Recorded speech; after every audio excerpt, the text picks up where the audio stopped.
The Formula One cars are still spectacular because the lap times are unbelievable, the cornering speed is unbelievable. If I was starting my career now, I mean, I would love this kind of cars. Whether you put Raikkonen or Hamilton in a Ferrari 312 the way I drove, they would still win. You know, they'd still be at the front because the talent will always outshine whatever the car. It's first of all about the stopwatch, and then second of all about where you happen to be on the racetrack, and that's where you get your pleasure. Why we like driving these cars is because they're the quickest things there is out there, and that's something which these cars certainly do. We've driven some magnificent cars looking at 60 years of Formula One Grand Prix history here at Silverstone. Finally, it's the 2000s, in fact, the very latest 2008 RB4 Red Bull Renault. Just look at the aerodynamic evolution of this car. Let's give it a good thrashing and see how it feels compared to the other decades.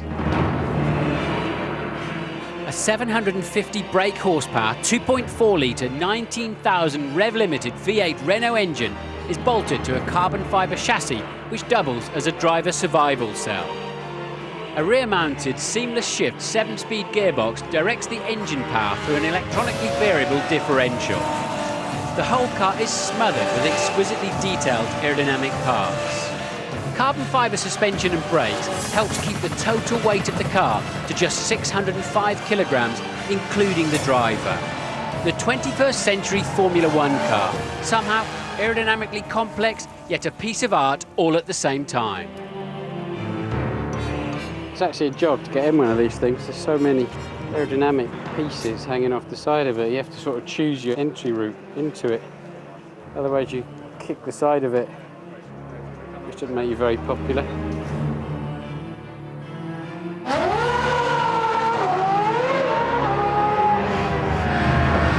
Into the pit straight, 160 already. Take the information off the pit board and then look for the turning point to Cops Corner. About 170 through the exit, the car accelerating hard towards Maggage. Now Beckett's another very fast entry onto the legendary Hanger Straight. Stowe Corner, about 150 on the way in, loads of grip. Sixth, even seventh gear over the hill into Vale. Incredible brakes. And putting the brakes on half as hard as Weber and Coulthard do in this car. It just can't push hard enough.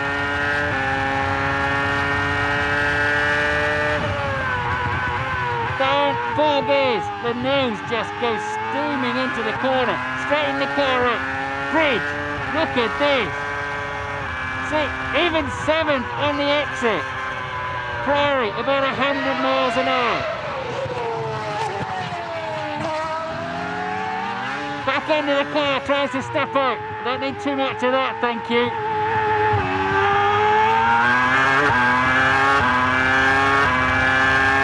I don't even think about the gearbox. It's so incredible, so instinctive to use. Incredible, I can smell the floor burning as it's rubbing along the track. I feel incredibly confident in this car. It's like it's on rails.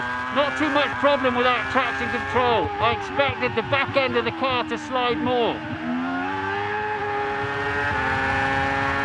I feel a little too low in the car through some of these corners, but I can't sit any higher.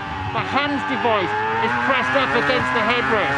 I'm peeping out over the top of it, but I do feel very secure. It's always a pleasure to drive these latest Formula One cars. They're just an extension of your body. They're so instinctive and easy to drive in many respects. What a wonderful experience.